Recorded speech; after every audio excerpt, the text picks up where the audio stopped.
तो good morning everyone.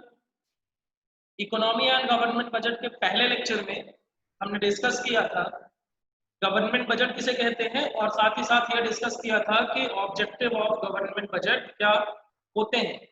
आज हम लेक्चर 2 में चलेंगे जहां पे हम इससे आगे की बातें करेंगे। सो लेट्स गेट स्टार्टेड, शुरू करते हैं।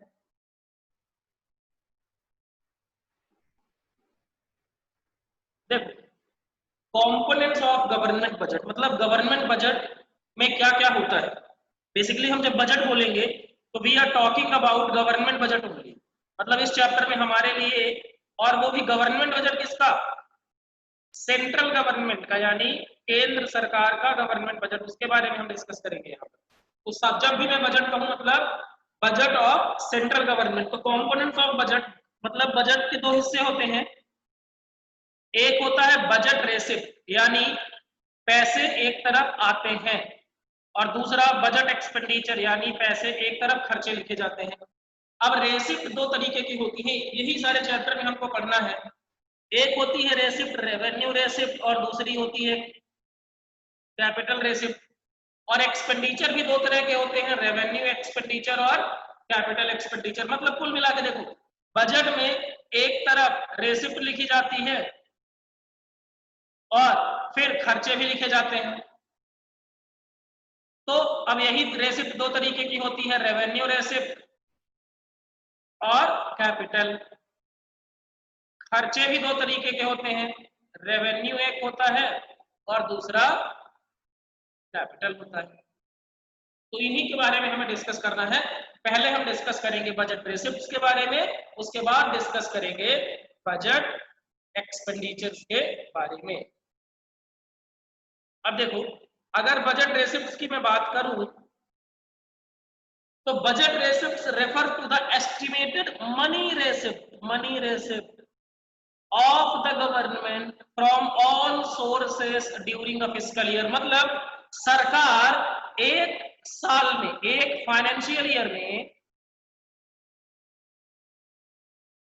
जितना पैसा सरकार को मिलेगा, सब पैसा, सभी टोटल पैसे को हम कहेंगे बजट रेसिप्ट। क्या, टोटल पैसा जितना सरकार को एस्टिमेटेड है मिलना, एस्टिमेटेड मतलब अनुमान है, फ्यूचर में मिलेगा।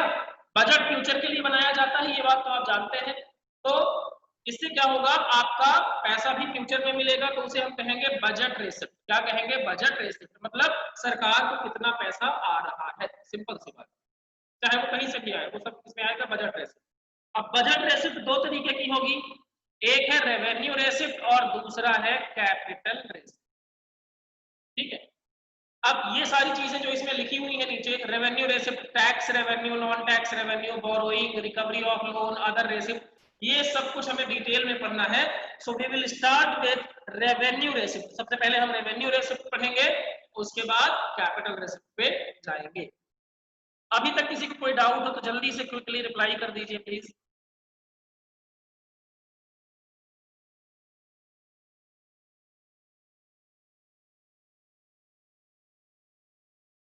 If you have any doubt, please reply.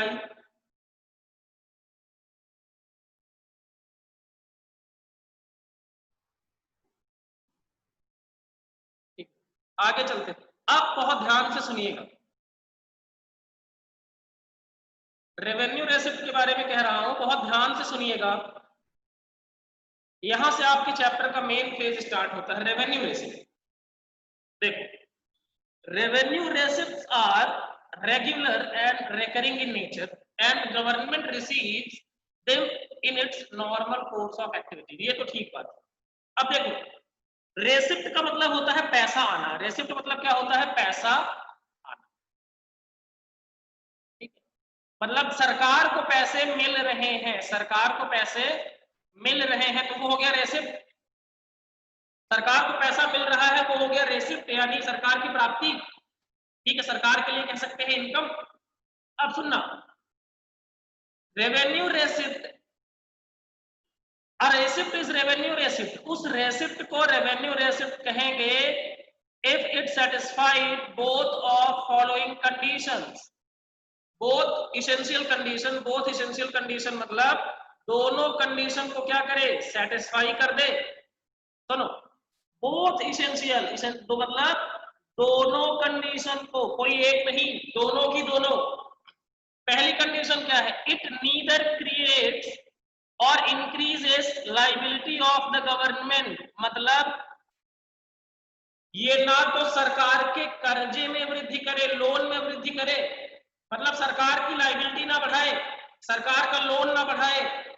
Liability क्या होता है भैया, लाइबिलिटी वो चीज है जिसके बदले में फ्यूचर में हमें पेमेंट करना पड़ेगा।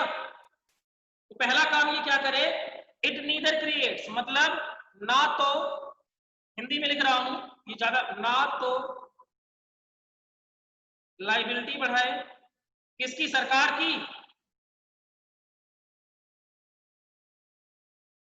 और दूसरा क्या है, nor reduces any asset of the government, ना तो सरकार की कोई एसेट कम करे। समझेंगे डिटेल में, बस 5 मिनट दीजिएगा मुझे। ना तो कोई लाइबिलिटी बढ़ाए और ना एसेट कम करे। कैसे, सुनो, सरकार को कोई पैसा आ रहा है, ठीक है ना, देखो पैसा आ रहा है, ये पैसा देखो, ये है पैसा, ये चलता हुआ आ रहा है, पैसा निकाल लेता हूं,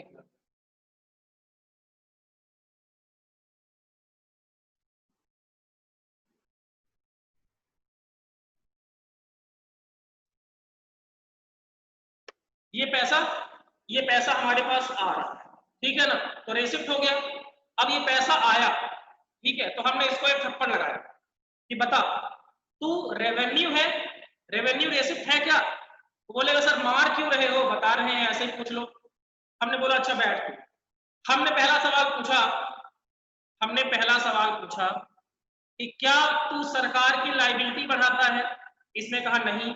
फिर दूसरा सवाल पूछा, क्या तू सरकार की कोई एसेट कम करता है, इसने बोला नहीं। हम बोलेंगे कि तू रेवेन्यू रेसिप्ट हो गया है। कैसे, सुनना, मान लो सरकार ने इनकम टैक्स लिया, सरकार को इनकम टैक्स पे करना पड़ता है लोगों को जो इनकम कमाते हैं, तो सरकार को टैक्स मिला, क्या मिला, सरकार को टैक्स मिला। तो सरकार को टैक्स मिला मतलब टैक्स का पैसा सरकार के पास आया, तो क्या हुआ, रेसिप्ट हुआ। अब टैक्स का पैसा, ये मान लो है टैक्स का पैसा, ये आ रहा है सरकार के पास, सरकार इसको थप्पड़ लगाएगी और बोलेगी कि बताओ तुम क्या हो, रेवेन्यू रेसिप्ट हो, तो बोलेगा यार मार क्यों रहे हो, बता रहा हूं, ऐसे ही पूछ लो।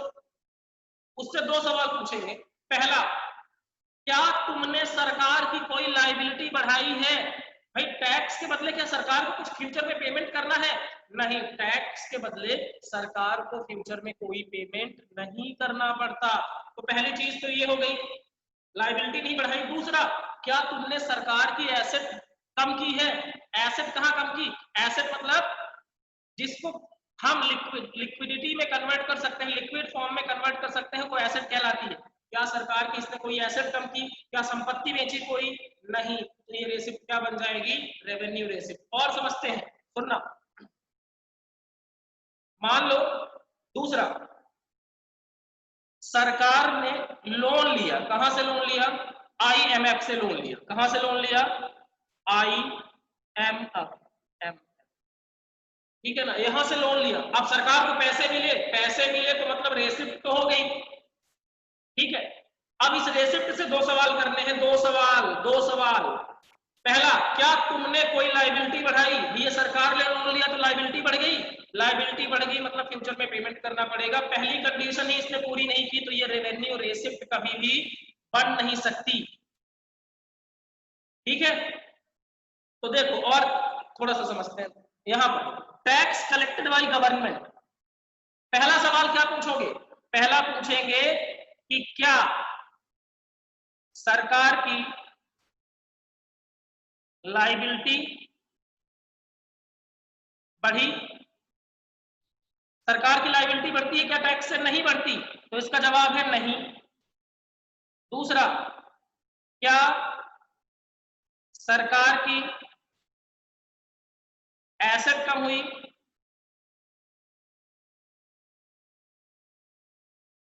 इसका जवाब भी नहीं।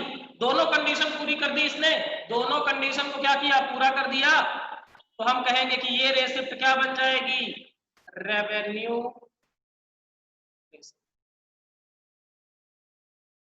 ठीक है। दूसरा, amount borrowed from Japan for construction of metro. सुनना, क्या किया सरकार ने, जापान से लोन लिया। क्यों लोन लिया? ताकि मेट्रो रेल चला सके, इंडिया में मेट्रो ट्रेन चला सके। तो पहला सवाल पूछेंगे, पैसा आया तो रेसिप्ट। लेकिन सवाल पहला, क्या सरकार की लायबिलिटी बढ़ी? क्या सरकार की लायबिलिटी बढ़ी? हाँ, सरकार की लायबिलिटी बढ़ गई, क्योंकि सरकार ने लोन लिया है और लोन जो है वो फ्यूचर में चुकाना पड़ेगा। तो ये रेसिप्ट कभी भी रेवेन्यू रेसिप्ट नहीं बन पाएगी। तीसरा जो लिखा हुआ है, प्रॉफिट्स ऑफ एलआईसी। सरकार की एक कंपनी है एलआईसी, उससे सरकार को प्रॉफिट हुआ। बताओ, पहली चीज, क्या सरकार की लायबिलिटी बढ़ी? नहीं बढ़ी। ये प्रॉफिट मिला तो सरकार की लायबिलिटी। दूसरा, क्या सरकार की कोई एसेट कम हुई? नहीं। तो ये रेसिप्ट क्या बन जाएगी? Revenue receipt. ये रेसिप्ट क्या बन जाएगी? Revenue receipt. और सुनना, चलो सरकार के पास मान लो एक बिल्डिंग थी। सरकार के पास एक बिल्डिंग थी, सरकार ने वो बेच दी, वो बेचा और 100 करोड़ में बेचा। कितने में बेचा? 100 करोड़ में। सरकार को पैसा मिला, रेसिप्ट तो हो गया। बताओ, क्या सरकार की लायबिलिटी कम बढ़ गई? सरकार की लायबिलिटी नहीं बढ़ी भैया, बिल्डिंग बेचने से लायबिलिटी थोड़ी बढ़ती है। लेकिन सरकार की क्या एसेट कम हुई? हाँ जी, एसेट कम हो गई। तो ये भी रेसिप्ट क्या? रेवेन्यू रेसिप्ट नहीं बन पाई। मतलब रेवेन्यू रेसिप्ट वही रेसिप्ट है जो ना सरकार की लायबिलिटी बढ़ाए और ना सरकार की एसेट को कम करे। दोनों कंडीशन को पूरा कर दिया, हम कहेंगे आज से तुम रेवेन्यू रेसिप्ट हो। हम उसके ऊपर टीका लगा देंगे कि तुम रेसिप्ट रेवेन्यू रेसिप्ट का टीका लगा देंगे और बोलेंगे कि आज से तुम क्या हो? रेवेन्यू रेसिप्ट हो चुके हो। कोई डाउट हो तो जल्दी से पूछिए प्लीज। और अगर आप नहीं पूछते तो मैं सवाल पूछता हूँ फिर आपसे।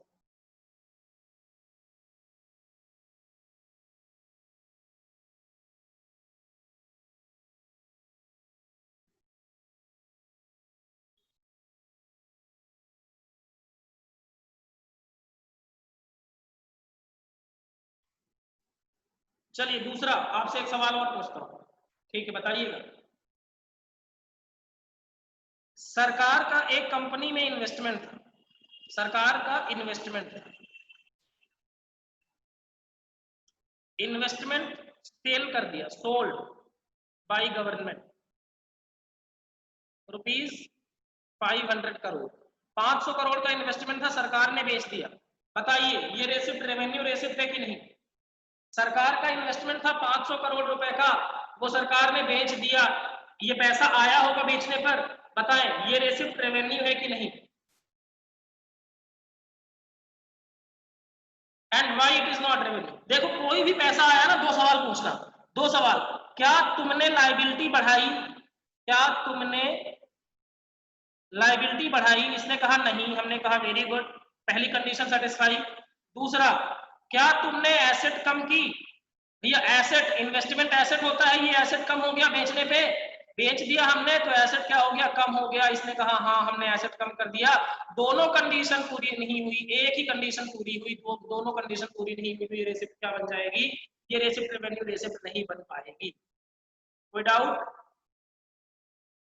कोई डाउट है क्या? चलो एक बात बताओ, अगला पूछ रहा हूं। सरकार को डिविडेंड मिला, एक कंपनी में सरकार का इन्वेस्टमेंट है, उसमें से सरकार को क्या मिला? डिविडेंड। डिविडेंड क्या होता है? प्रॉफिट का हिस्सा, dividend receive from a company. सरकार को एक कंपनी से डिविडेंड मिला, डिविडेंड यानी प्रॉफिट का शेयर। बताइए, क्या ये रेवेन्यू रेसिप्ट है? क्या ये रेवेन्यू रेसिप्ट है?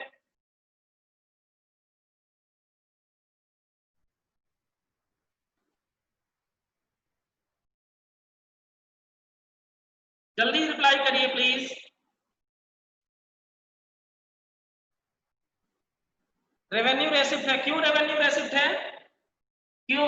क्योंकि इसने ना तो लायबिलिटी बढ़ाई और ना ही एसेट कम की। डिविडेंड मिलने से ना तो लायबिलिटी बढ़ती और ना ही एसेट कम होती।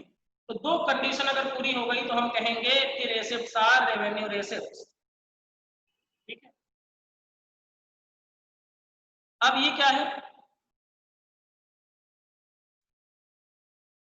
Revenue receipt of the government are generally classified under two heads. एक होता है टैक्स रेवेन्यू और दूसरा होता है नॉन टैक्स रेवेन्यू। टैक्स में टैक्सेशन से रिलेटेड चीजें आती हैं जिसका, और दूसरा नॉन टैक्स, हमें इन चीजों को भी डिटेल में पढ़ना है। तो आगे चलते हैं। अभी किसी को डाउट हो तो पूछ लीजिए। रेवेन्यू रेसिप्ट कब होगी? रेवेन्यू रेसिप्ट, ध्यान से फिर से मैं बोल रहा हूं, जो दोनों कंडीशन सेटिस्फाई कर दे, ना तो जो क्या करे, दोनों कंडीशन सेटिस्फाई कर दे, ना तो लायबिलिटी बढ़ाए सरकार की।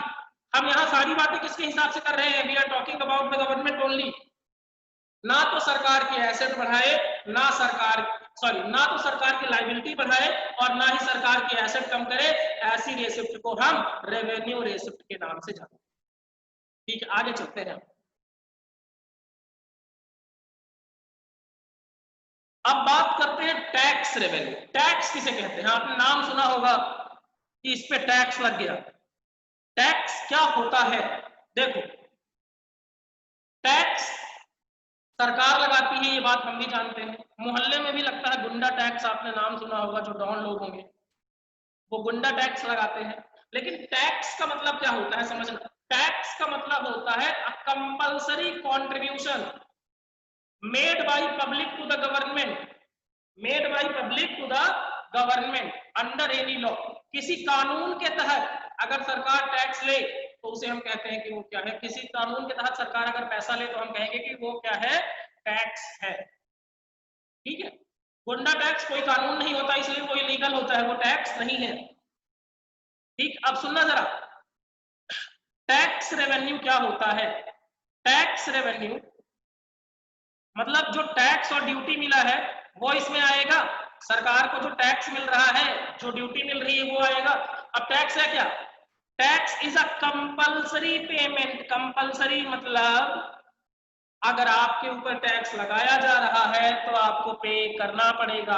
आपको अच्छा लगे या ना लगे, पेमेंट करना पड़ेगा। जैसे अगर आप 2.5 लाख रुपए से ज्यादा कमाते हैं, 2,50,000 से ज्यादा कमाते हैं, तो आपके ऊपर इनकम टैक्स लगता है। और इनकम टैक्स अगर आपके ऊपर लग रहा है तो यू हैव टू पे टैक्सेस। उसके अलावा जैसे आप रेस्टोरेंट पे जाते हैं तो वहां पर लगता है जीएसटी। जीएसटी लगा तो पेमेंट करना पड़ेगा।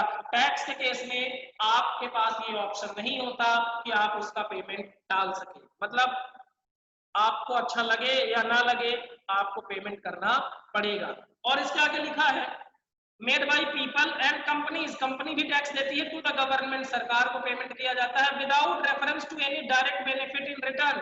मतलब मान लो मैं ज्यादा टैक्स पे करता हूं तो सरकार मुझे ज्यादा बेनिफिट करेगी, ऐसा कोई जरूरी नहीं है। ये टैक्स अमीरों से लिया जाता है और वो पैसा गरीबों के ऊपर खर्च करती है सरकार। सरकार का ऐसा कहना है, मतलब सरकार टैक्स के बदले, मतलब मान लो एक आदमी है वो 10 लाख टैक्स दे रहा है, दूसरा आदमी एक भी टैक्स नहीं दे रहा है, तो ऐसा नहीं होगा कि सरकार सिर्फ 10 लाख वाले टैक्स पेयर जो 10 लाख दे रहा है उसका फायदा करेगी, बाकी वो जिसने एक भी टैक्स नहीं दिया उसको छोड़ देगी, ऐसा नहीं होगा। फिर क्या है?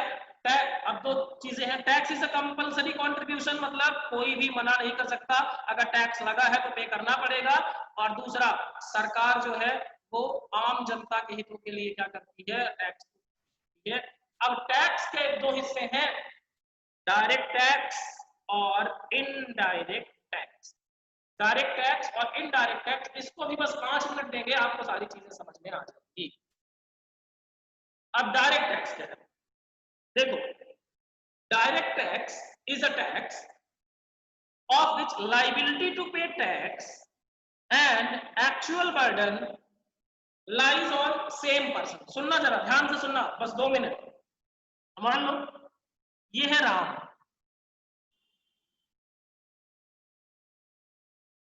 मिस्टर राम। ये आदमी 10 लाख रुपए साल के कमाता है। कितने कमाता है?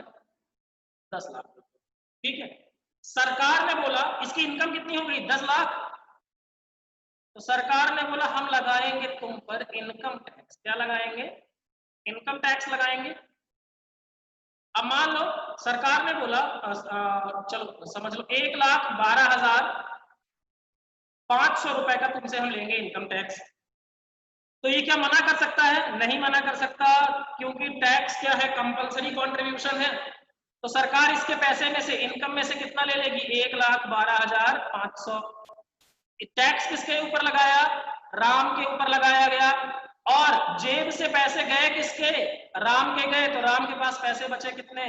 8,87,000। लाइबिलिटी टू पे टैक्स, पे भी किसने किया? पे भी किसने किया? राम ने किया, राम की जिम्मेदारी थी। और एक्चुअल बर्डन यानी जेब से पैसे किसके गए? राम के ही गए। तो हम कहेंगे कि ये टैक्स क्या है? Direct tax. ये क्या है? Direct tax. मतलब जिस आदमी के ऊपर सरकार ने टैक्स लगाया, पैसा भी उसी की जेब से जाएगा, तो हम कहेंगे कि वो टैक्स डायरेक्ट टैक्स। आप अपनी टोपी किसी और को नहीं पहना सकते डायरेक्ट टैक्स केस में। मतलब ये इसको टैक्स देना पड़ेगा अपनी जेब से। सरकार ने देखो इनकम टैक्स लगाया भी किसके ऊपर था? इस राम के ऊपर। और जेब से लिए भी किसकी जेब से? राम के ही पैसे लिए। तो लाइबिलिटी ऑफ पेमेंट भी उसी राम की ही थी, और एक्चुअल बर्डन, भार भी, जेब भी किसकी कटी? राम की कटी। तो हम कहेंगे कि ऐसा टैक्स डायरेक्ट टैक्स। फिर डायरेक्ट टैक्स क्या होता है? Property income of individual and companies पे लगाया जाता है, जो डायरेक्टली पे कर देते हैं। इनकम टैक्स जब कंपनी पे लगाया जाता है तो उस टैक्स को कहते हैं कॉर्पोरेट टैक्स। क्या कहते हैं? Corporate tax. मतलब जब इनकम टैक्स को ही कंपनी के ऊपर लगाया जाता है तो उसको क्या कहा जाता है? कॉर्पोरेट टैक्स कहा जाता है। They are imposed on individual and company. Individual यानी आम आदमी, आम जनता, और कंपनियों पर भी लगाया जाता है। एग्जाम्पल लिखा है इनकम टैक्स। इनकम टैक्स जैसे राम के ऊपर लगाया गया, राम की इनकम के ऊपर इनकम टैक्स हमेशा इनकम पे लगाया जाएगा। कॉर्पोरेट टैक्स किसके ऊपर लगाया जाता है? कंपनी के ऊपर लगाया जाता है। इंटरेस्ट टैक्स, आपको इंटरेस्ट मिला उस पर भी टैक्स लगाया जाता है, हालांकि ये इनकम टैक्स नहीं आता। डेथ ड्यूटी, ये क्या है? मरने पे टैक्स नहीं है ये भैया, कि कोई मर गया तो हम उसको कह रहे हैं कि रुको रुको, मरने से पहले प्लीज पे द टैक्स। ऐसा थोड़ी होता है। मतलब सरकार, कोई आदमी मर रहा है, उसके पास सरकार अपना बंदा भेजी, बोले सर आप मरने वाले हैं, क्या बात है, क्या गजब का काम कर रहे हैं आप, मर के प्लीज हमारा टैक्स पे कर दीजिए। ऐसा नहीं होता। डेथ ड्यूटी मतलब अगर कोई भी पर्सन की मृत्यु हो गई और वो बदले में अपनी प्रॉपर्टी छोड़ के गया है, वो क्या गया है? बदले में अपने अपने वारिस को प्रॉपर्टी छोड़ के गया है, तो उस पर जो टैक्स लगाया जाता है उसको कहा जाता है डेथ ड्यूटी। हालांकि इंडिया में इस पर टैक्स नहीं लगाया जाता। इंडिया में इनहेरिटेंस टैक्स नहीं लगाया जाता। अगर कोई अपनी विल लिख के मरा है तो उसके जो वारिस होंगे उन पे टैक्स नहीं लगाया जाएगा उस चीज पे। तो ये होता है कि कोई अगर किसी की डेथ हो गई है और वो अपनी वसीयत में किसी का नाम लिख के गया कि मेरी ये 500 करोड़ की प्रॉपर्टी इसको दे दो, तो जिसको 500 करोड़ की प्रॉपर्टी मिलेगी उसके ऊपर टैक्स नहीं लगाया जाएगा उस 500 करोड़ में। और capital gain tax, capital gain क्या होता है? सुनना, देखो मैंने एक लैंड खरीदा था 5 लाख का 2010 में। कब खरीदा था? 2010 में। आज क्या है? 2020। आज मैं ये बेचने निकला तो वो हो गया 50 लाख का। ठीक है, तो खरीदा कितने में था? 5। और बेचा कितने में? बेचा बेचा कितने में? 50। और खरीदा कितने में था? 5। तो ये प्रॉफिट कितना हुआ? 45 लाख का। ये 45 लाख मेरा क्या कहलाएगा? ये 45 लाख मेरा कहलाएगा कैपिटल गेन। सॉरी, देखो 5 लाख में खरीदा था, 50 में बेचा, तो 45 का प्रॉफिट हुआ। ये प्रॉफिट क्या है? ये प्रॉफिट है आपका कैपिटल गेन। ये क्या है? Capital gain. कैपिटल एसेट की वैल्यू बढ़ गई थी, जिसको बेच के आपने पैसा कमाया, सरकार इस पे भी टैक्स लगाएगी। कोई डाउट हो तो पूछिए जल्दी से, जल्दी से। If you have any doubt please ask.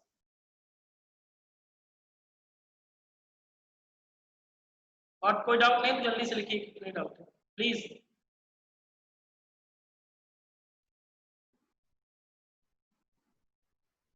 Quick, जल्दी करिए। डायरेक्ट टैक्स वो टैक्स है जिसमें लाइबिलिटी भी उसी पर्सन पे आएगी और एक्चुअल बर्डन भी उसी पर्सन के ऊपर आएगा, तो हम कहेंगे कि उस पर्सन के ऊपर टैक्स लगाया गया है, डायरेक्ट टैक्स। आगे चलो। इनडायरेक्ट टैक्स क्या है? इनडायरेक्ट टैक्स समझना पहले, फिर पढ़ते हैं। ये क्या है? मान लो ये है रेस्टोरेंट, इसका नाम है स्ट्रीट किचन। क्या है? स्ट्रीट किचन नाम है, ठीक है। अब सरकार ने बोला कि स्ट्रीट किचन हम तुम्हारे ऊपर टैक्स लगाएंगे और टैक्स का नाम होगा जीएसटी। जो तुम लोगों को खाना खिलाते हो हम उस पर क्या लगाएंगे? टैक्स लगाएंगे, और वो टैक्स क्या होगा? जीएसटी होगा। ठीक है, ये बात तो है। अच्छा, इसमें इसमें बोला गया कि हम तुम्हारे ऊपर कितना टैक्स लगाएंगे? मान लो 5%। कितना टैक्स लगाएंगे? मान लो तुम्हारा अगर बिल बनेगा 500 रुपए का, तो हम सरकार कह रही है कि हम तुमसे क्या लेंगे? 25 रुपए का टैक्स, यानी 5% कितना होगा? तो कितना लेंगे टैक्स? 25 रुपए का। स्ट्रीट किचन वाले ने बोला यार ये क्या हो गया, मतलब अगर 500 में 25 रुपए सरकार ले लेगी तो हमारा प्रॉफिट कम हो जाएगा। तो स्ट्रीट किचन वाले ने कहा कि एक काम करते हैं, हमारे यहाँ कस्टमर आते हैं, हमारे यहाँ जो खाने वाले लोग आते हैं,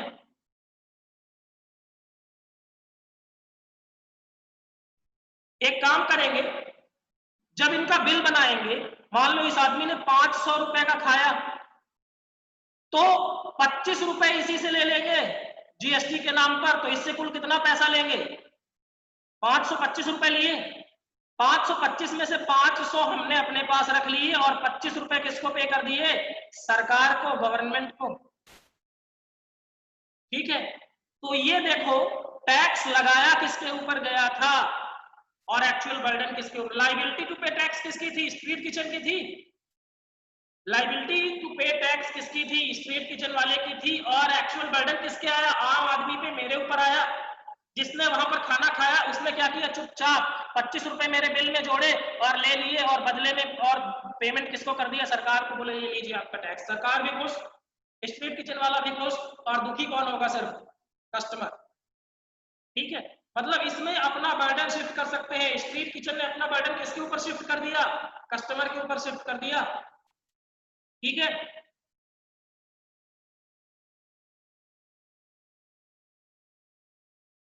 दे are imposed on goods and services. ये गुड्स एंड सर्विसेज पे लगाए जाते हैं।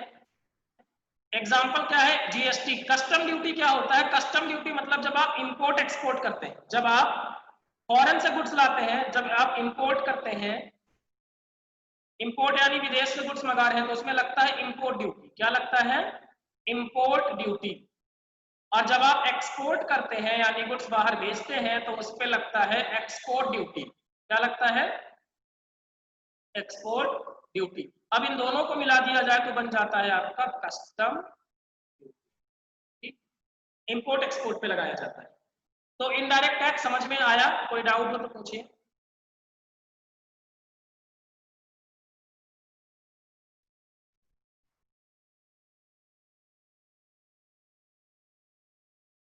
If you have any doubt please ask.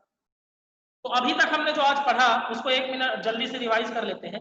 Components of budget में हमने देखा, एक तरफ रेसिप्ट, दूसरी तरफ खर्चा। रेसिप्ट 2 तरीके की होगी, रेवेन्यू और कैपिटल। खर्चे भी 2 तरीके के होंगे, रेवेन्यू और कैपिटल। उसके बाद हमने बात की बजट रेसिप्ट क्या है? पैसा सरकार को आ रहा है तो रेसिप्ट है। अब रेसिप्ट भी 2 तरीके की होगी, रेवेन्यू और कैपिटल। इसके बारे में हमें पढ़ना है। आज हमने पढ़ा रेवेन्यू रेसिप्ट। रेवेन्यू रेसिप्ट ऐसी रेसिप्ट होगी जो दोनों कंडीशन सेटिस्फाई करे, ना तो सरकार की लाइबिलिटी बढ़ाए और ना ही सरकार की एसेट कम करे। जो भी रेसिप्ट ऐसी कंडीशन को पूरी कर देगी, हम कहेंगे जा सिमरन तू आज से क्या हो गई? Revenue receipt. ठीक है, तो tax revenue, non tax revenue की हम बात कर रहे थे। टैक्स मतलब कंपलसरी कॉन्ट्रीब्यूशन, जो सरकार को पे करती है जनता, कंपनी, जनता या कंपनी। आपको कंपलसरली पे करना पड़ेगा, आप मना नहीं कर सकते हैं। फिर डायरेक्ट टैक्स और इनडायरेक्ट टैक्स। डायरेक्ट टैक्स में जिसके ऊपर टैक्स लगाया जाए, बर्डन भी उसी के ऊपर आए, उसी की जेब कटे, तो हम कहेंगे कि वो टैक्स डायरेक्ट टैक्स है। और इनडायरेक्ट टैक्स ऐसा टैक्स जो लगाया किसी और के ऊपर जाता है लेकिन उसका बर्डन आम जनता पर, आम कस्टमर पर आ जाता है, तो ऐसे टैक्स को कहते हैं इनडायरेक्ट टैक्स। ठीक है, आज की क्लास यहीं पे रखते हैं, इसके बाद बीएसटी की क्लास रखेंगे। Thank you.